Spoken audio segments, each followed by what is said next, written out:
অনেকে স্বপ্নে নিজের মৃত্যু বা বিয়ে দেখেন, আবার কেউ মৃত ব্যক্তিকেও দেখেন। এসব কি আদৌ স্বপ্ন নাকি রয়েছে রহস্য? আজকে ভিডিওতে আমরা এমন কিছু গুরুত্বপূর্ণ প্রশ্নের উত্তর জানবো যা সহজ এবং ইসলামের আলোকে। চলুন ভিডিওটা শুরু করা যাক। আসসালামু আলাইকুম। আমরা প্রায় সময় অনেক ধরনের স্বপ্ন দেখে থাকি। আদৌ কি এগুলো আমাদের কিছু ইশারা করছে, নাকি এগুলো শয়তানের ফেলে রাখা পাত? চলুন এমন অদ্ভুত এবং রহস্যময় 7টি প্রশ্নের উত্তর আমরা জেনে নিই।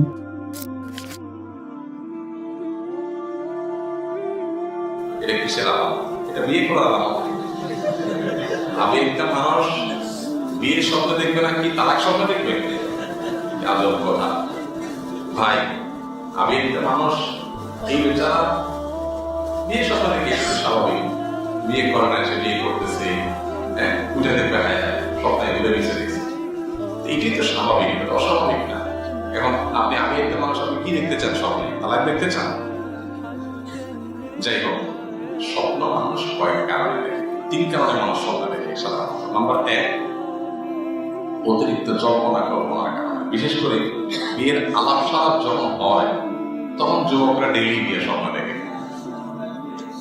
শ্বশুরবাড়ির স্বপ্ন দেখে, হ্যাঁ শালা, তারপরে যায় শ্বশুরবাড়ির এনভায়রনমেন্ট সব দেখে, হ্যাঁ জামাই আদর এগুলো দেখে, উঠে দেখে, হ্যাঁ হ্যাঁ খুদাই না সব ঘুমে ঘুরে। তো যেটা মানুষ বেশি বেশি কল্পনা করে, অনেক সময় ঘুমের মানুষ সেটা দেখে, এটা ন্যাচারাল। আবার কিছু কিছু ক্ষেত্রে কিছু স্বপ্ন মানুষকে শয়তান দেখে। স্বপ্ন কিন্তু অত্যন্ত সূক্ষ্ম এবং তাৎপর্যপূর্ণ একটা জীবনের অধ্যায়। আমরা ম্যাক্সিমাম মানুষ মনে করি স্বপ্ন তো স্বপ্নই, এর অনেক তাৎপর্য আছে।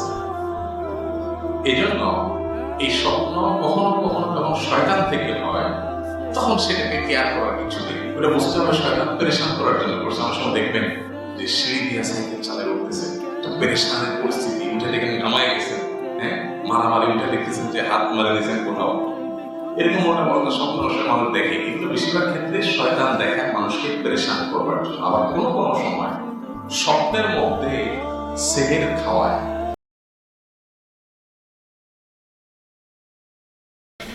আল্লাহ রাব্বুল আলামিন আমাদেরকে এমনভাবে সৃষ্টি করেছেন যে আমাদের জীবনে হাসি কান্না এগুলো থাকবেই।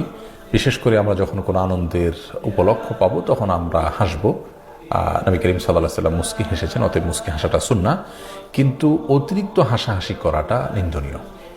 আমাদের সমাজে অনেক লোক দেখবেন যে তারা কথায় কথায় হাসে, মানুষকে হাসায় এবং হাসাহাসির মধ্যেই তারা কাটায়। বিশেষ করে যুবকদের মধ্যে প্রবণতা ইদানিং অনেক বেশি দেখা যায় যে তারা সারাক্ষণ শুধু হাসাহাসি, হেয়ালিপনা, তামাশা এগুলোর মধ্যে কাটায়। একজন মানুষ যখন আল্লাহ এবং আখিরাতের প্রতি ঈমান থাকবে, তার জীবনে সব কিছুতে তিনি সিরিয়াস থাকবেন।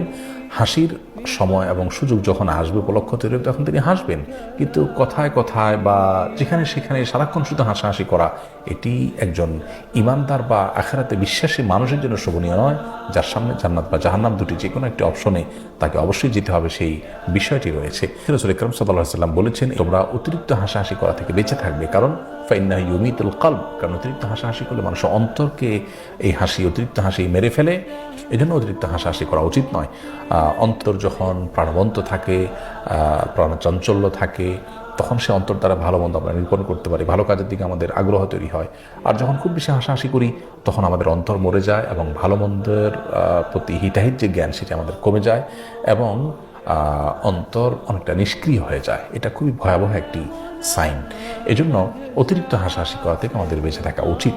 কিন্তু তার মানে এই নয় যে আমরা কেউ হাসলেই তারপরে আমাদের কান্নার কোনো ঘটনা ঘটবে, কোনো বিপদ আসবে। কোনো কোনো মুরব্বীদের এতে খাঁচায় যে তারা কারোর অতিরিক্ত হাসাহাসি এটা থামানোর জন্য, এই স্বভাব থেকে তাকে রক্ষা করবার জন্য বলেন যে তুমি বেশি হাসতেছো, তোমার একটা বিপদ আসতেছে।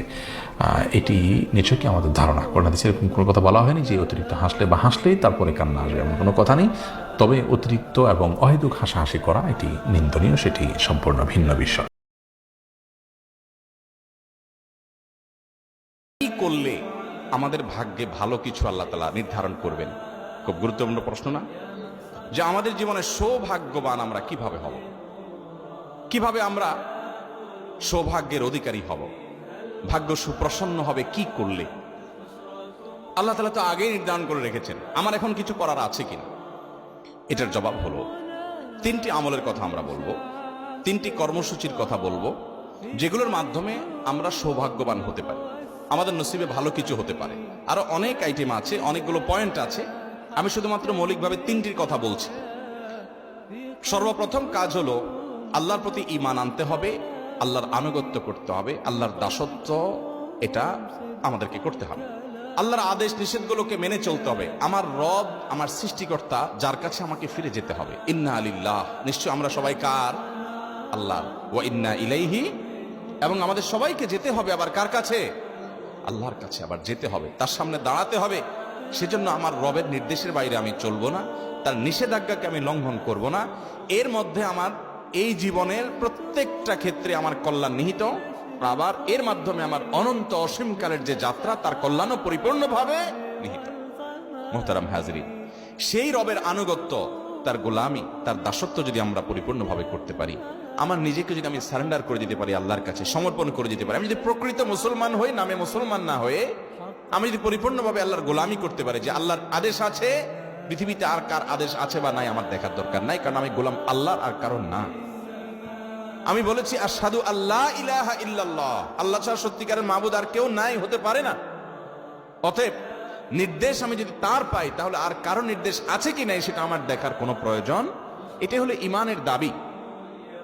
আল্লাহ যদি কোনো বিষয় নিষেধ করেন, তাহলে সেই নিষেধাজ্ঞা আমি লঙ্ঘন করব না। তাতে কে খুশি হবে কে নাখুশ হবে, কোনটা আমার টিকবে কোনটা টিকবে না, সেটাও আমার দেখার দরকার না। এটা হলো আপনার ঈমানের দাবি। আর যদি বলেন না, এক্ষেত্রে আমি কম্প্রোমাইজ করব, নানান দিক বিবেচনা করব, নানান মানুষের কথা শুনবো, নানান দিক চলে তারপর দেখে তারপর ডিসিশন নিব, তাহলে আপনি নামে মুসলমান হতে পারেন, আপনি প্রকৃত অর্থে মুসলমান হতে পারেন। মুসলমান মানেই হলো আত্মসমর্পণকারী আল্লাহ রাব্বুল আলামিনের কাছে। মুহতারাম হাজিরিন, অতএব আমাদের ভাগ্য সুপ্রসন্ন হবে, আমাদের ভাগ্যে ভালো কিছু লেখা হবে যদি আমরা আল্লাহ রাব্বুল আলামিনের আনুগত্য সঠিকভাবে যথাযথভাবে করতে পারি। যে যত বেশি করতে পারবো তার নসিব তত ভালো হবে দুনিয়াতে এবং আখিরাতে।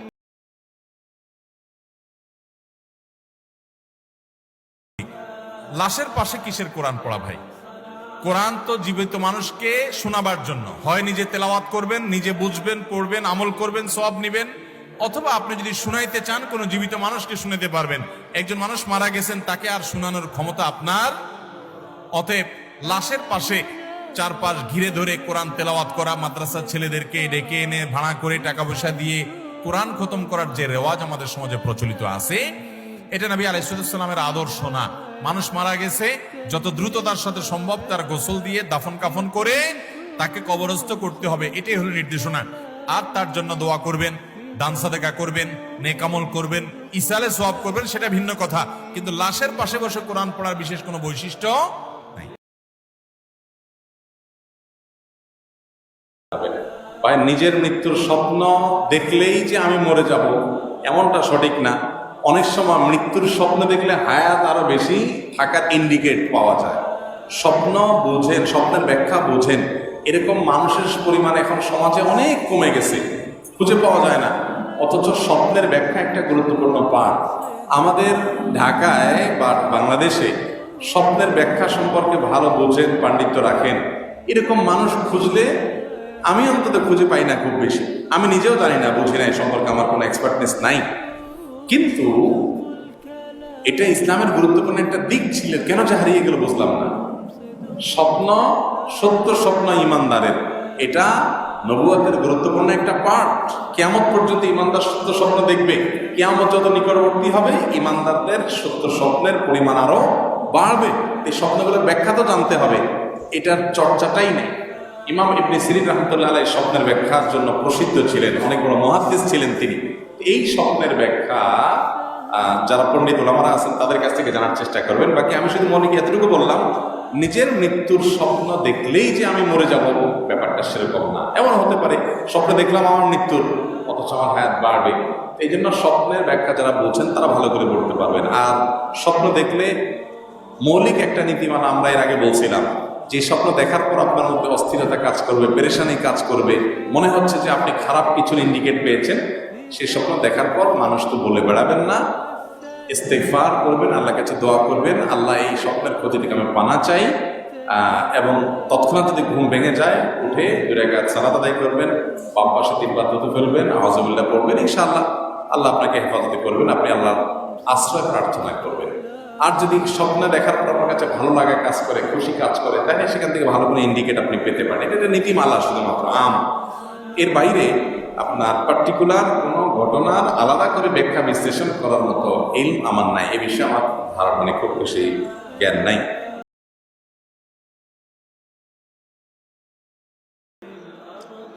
ভাই, মানুষ একটাই করতে পারেন, আপনি কয়টার প্রশ্ন জিজ্ঞেস করছেন? আল্লাহ জানে কি করার নিয়ত নাকি আজাইরা প্রশ্ন। দেখেন, বিয়ের আগে অবৈধ সম্পর্ক করা হারাম। বিয়ের আগে অবৈধ সম্পর্ক করা কি হারাম। এই হারামটা যারা করে তাদের বৈবাহিক জীবনে আরাম কম হয়। এই হারামটা যারা করে তাদের বৈবাহিক জীবনে আরাম কম হয়, এটা অভিজ্ঞতা দ্বারা প্রমাণিত। আশেপাশে ডানে বামে খেয়াল করে দেখেন, বিয়ের আগে অতিরিক্ত প্রেম, অতিরিক্ত ভালোবাসা যখন উতরায়, সময় মতো যখন ভালোবাসার দরকার হয়, তখন ভালোবাসার পুঁজিতে টান পড়ে। কথা কি বুঝাতে পারছি? তখন ভালোবাসার পুঁজিতে কি পড়ে? টান পড়ে। বিধায় এটা করা উচিত না। আর একসাথে যদি একাধিক বিয়ে কেউ করতে চায়, ইসলামী শরীয়তের কোনো বাধা নাই।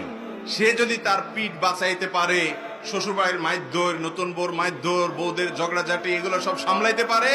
আর তার চাইতে বড় কথা হলো, একাধিক স্ত্রী থাকলে তাদের মধ্যে সমতা রক্ষা করা কি সুন্নত না ফরজ? ফরজ। সে এটা করতে পারবে কিনা, নিজের উপর নিজের কতটা আত্মবিশ্বাস বা কনফিডেন্ট আছে, এটার উপরে নির্ভর করবে তার জন্য একাধিক বিয়ে জায়েজ কিনা। যদি করতে পারে, তার সে ক্ষমতা আছে, নিজের উপরে নিজের সে আত্মবিশ্বাস আছে যে সে আল্লাহর নাফরমানি করবে না, নতুন বউর দিক টানবে না, পুরান বউর উপরে সে জুলুম করবে না, সমান হারে সবাইকে ভরণ পোষণ দিবে, সবার সাথে সময় কাটানো, সবকিছু সমান হারে দিবে, কোন প্রকার বেইনসাফি করবে না। এই আত্মবিশ্বাস যদি তার থাকে, আর বিবাহ করার পর সবার হক আদায় করার ক্ষমতা থাকে, এবং ওই যে পাশাপাশি আজকালকার বাস্তবতা অনুযায়ী যে এর পরবর্তী যে পরিস্থিতি হবে এটা সামলানোর ক্ষমতা যদি তার থাকে, তাহলে ইসলামের দৃষ্টিতে কোনো বাধা নাই। মাসালা শুনে করলেন, এরপরে মাইদ্যরকে আমার দোষ দিলেন, তাহলে হবে না।